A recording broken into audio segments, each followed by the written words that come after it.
अस्सलामु अलैकुम रहमतुल्लाहि व बरकातहू। मैं शाबान तामूली जन क्रांति वार्ता न्यूज़ चैनल की तरफ से आपका इस्तकबाल करता हूँ।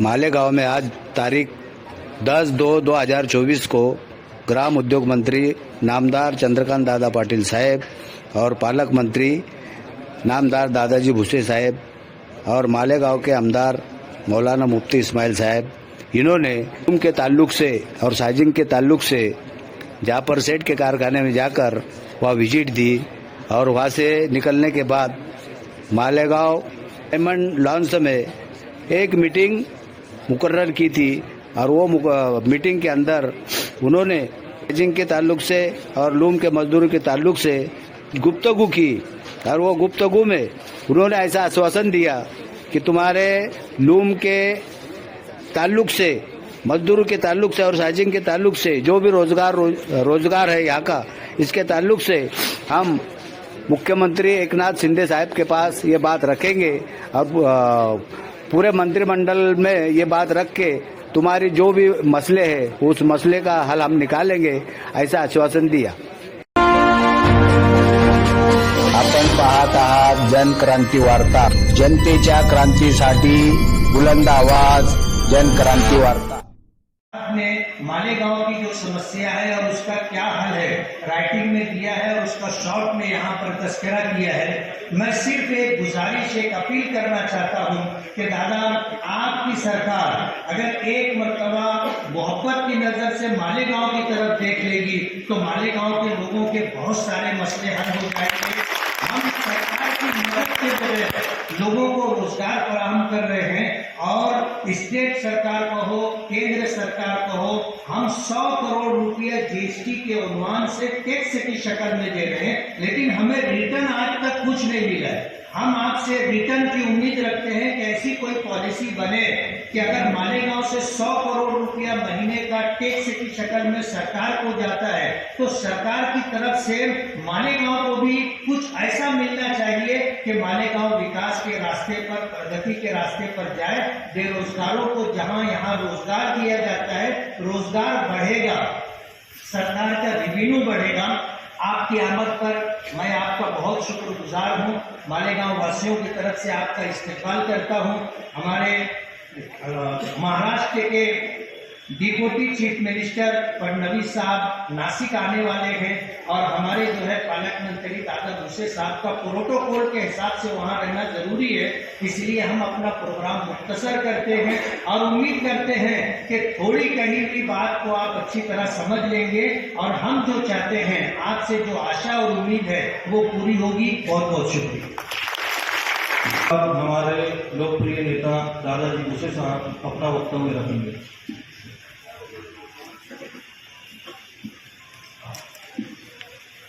आज के इस मीटिंग में हमारे बीच में उपस्थित हमारे ज्येष्ठ नेता, मार्गदर्शक आदरणीय चंद्रकांत दादा पाटिल साहब, मालेगांव शहर के माननीय आमदार मुफ्ती इस्माइल साहब, साजिद जी अंसारी, अरविंद जी पवार, यूसुफ इलियास जी, शबीर भाई देगवाले, कचवेसर, दादाजी जाधव, लकी आबागी, काकाजी पवार, मंचावरील सर्व सम्मानित और यंत्रमाग से संबंधित सभी संगठना, सभी जिम्मेदार पदाधिकारी उपस्थित हैं। सबसे पहले तो मैं सभी मालेगांव वासियों की तरफ से हमारे ज्येष्ठ नेता, मार्गदर्शक आदरणीय चंद्रकांत दादा पाटिल साहब का मालेगांव में स्वागत करता हूं, उनका आभार व्यक्त करता हूं और शायद महाराष्ट्र के इतिहास में पहले यंत्रमाग मंत्री होंगे जिन्होंने प्रैक्टिकल शहर में आकर जहां पर साड़ी तैयार हो रही है, जहां पर पावर लूम पे कपड़ा तैयार हो रहा है, जहां पर धागे को स्ट्रेंथ दी जा रही है, साइजिंग, वहां पर जाकर प्रैक्टिकल जाकर विजिट किए वैसे तो इस क्षेत्र में उनका पहले से ही अभ्यास है और सभी मालेगांव वासियों को मैं बता दूं, पिछली टर्म को दादा अपने मालेगांव के सीनियर मंत्री थे, सहकार मंत्री, और राज्य मंत्री के तौर पर मैंने उनके अंडर में काम किया।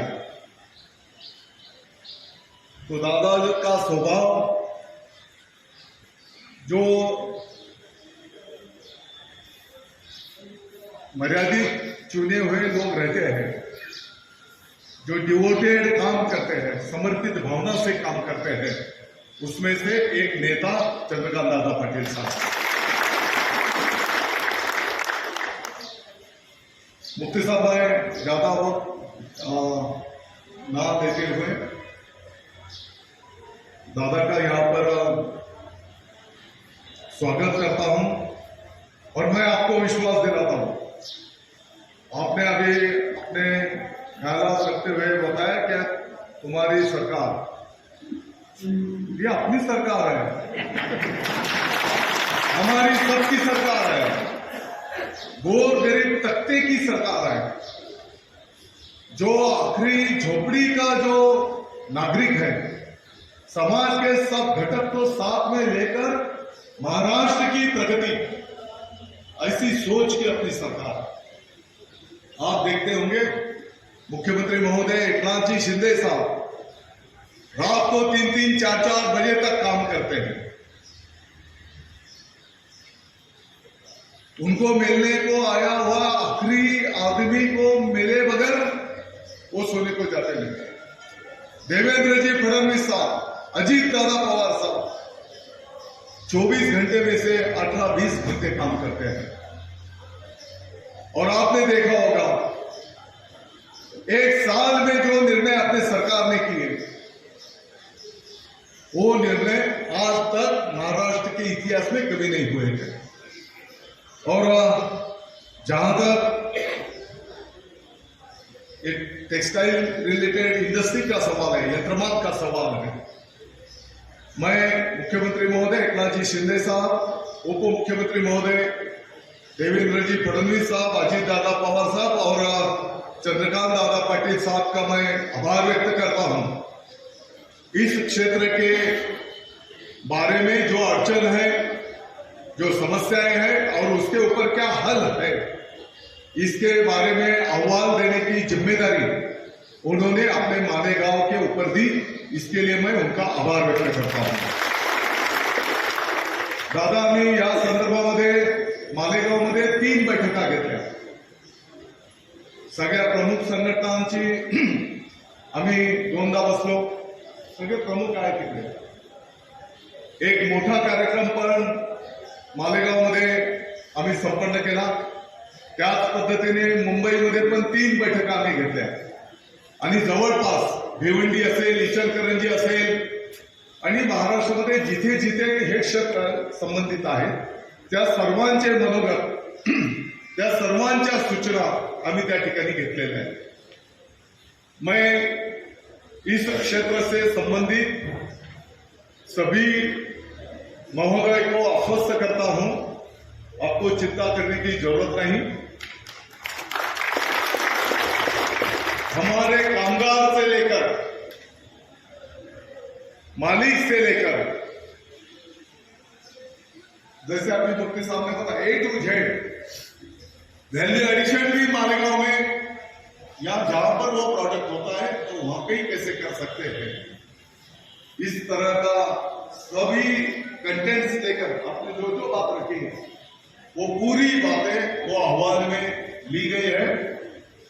और मुझे विश्वास है दादा के अंडर में मैंने राज्य मंत्री के तौर पर काम किया है और उनको भी पता है, उनको भी विश्वास है मालेगांव कभी गलत काम नहीं करेगा। 5 साल उनके अंडर में मैंने काम किया है पिछली टर्म में, और मैं आप सबको विश्वास दिलाता हूं, आदरणीय चंद्रकांत दादा पाटिल साहब, माननीय अजीत दादा पवार साहब, देवेंद्र जी फडणवीस साहब और माननीय मुख्यमंत्री एकनाथ जी शिंदे साहब, जो अपना मालेगांव का अहवाल जाएगा, कमेटी का अहवाल जाएगा, लगभग मुझे उम्मीद है, खातरी है, वो अहवाल सरकार की तरफ से एक्सेप्ट किया जाएगा, क्योंकि खेती के बाद ये 2 नंबर की इंडस्ट्री है जो ज्यादा से ज्यादा लोगों को रोजगार मुहैया कराती है। छत्रपति शिवाजी महाराज की शिकवण है, कुटुंब के उदर निर्वाह का साधन निर्माण करो, चूल्हा जलाने का काम करो, उस कुटुंब को खाने पीने का बंदोबस्त करो। तो मैं समझता हूं ये इंडस्ट्री बहुत सारे लोगों के कुटुंब के उदर निर्वाह का साधन है। ज्यादा से ज्यादा लोगों को रोजगार इस इंडस्ट्री से मिलता है और ज्यादा टाइम नाही, शायद दादा आम्ही पुढच्याच आठवड्यामध्ये आपल्याकडे आम्ही जो सर्वांनी मिळून सर्व प्रशासकीय अधिकाऱ्यांचा पण मी आभार व्यक्त करतो, त्यांनी त्यांचा अनुभव आणि यापूर्वीचे काय काय बाबी झालेल्या दूसरे राज्यों में भी क्या क्या स्कीम्स है, ये पूरा स्टडी करके और जो जो लोगों ने जो जो मेमोरेंडम दिए उन सभी को क्लब करते हुए फिर मजहब के हिसाब से भी जो जो सब बातें हैं, इलेक्ट्रिक बिल के बारे में होगा, वो 27 HP के नीचे 27 HP के ऊपर एक कैंपस में कितने पावर लूम्स, फिर उसमें और सबमीटर कैसे लगा सकते, सभी चीजों का, और डेवलपमेंट के लिए फंड्स भी, शहर के विकास के लिए, ये सभी चीजों का उसमें समावेश किया गया है। और मैं उम्मीद करता हूं अगले ही हफ्ते हम सब मिलकर ये अहवाल आपको सादर करेंगे। लगभग कोशिश किया है तैयार करने की, वो गोपनीय है तो अभी तो आम्ही तो अहवाल तुम्हाला पुढच्याच आठवड्यामध्ये सादर करू आणि माझी विनंती असणार आहे की तो अहवाल लवकरात लवकर कॅबिनेटवर आणून त्याला मंत्रिमंडळाची मंजुरी देऊन पूरे भारतवर्ष में महाराष्ट्र एक क्रांतिकारी निर्णय करेगा, ऐसा मैं उम्मीद रखता हूं। और फिर एक बार आदरणीय चंद्रकांत दादा पाटिल साहब का सभी मालेगांव वासियों की तरफ से यहाँ पर स्वागत करता हूं। वैसे तो मालेगांव की सुबह थोड़ा लेट होती है, हमारी रात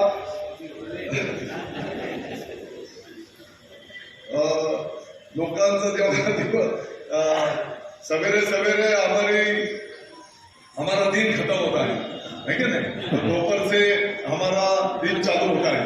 फिर भी चंद्रकांत दादा पाटिल साहब के लिए आज की सुबह बहुत जल्दी हो गई मालेगांव की, तो मैं आप सबका आभार व्यक्त करता हूं, आप सबका स्वागत करता हूं। शुक्रिया, जय हिंद, जय भारत। लोग तालियों से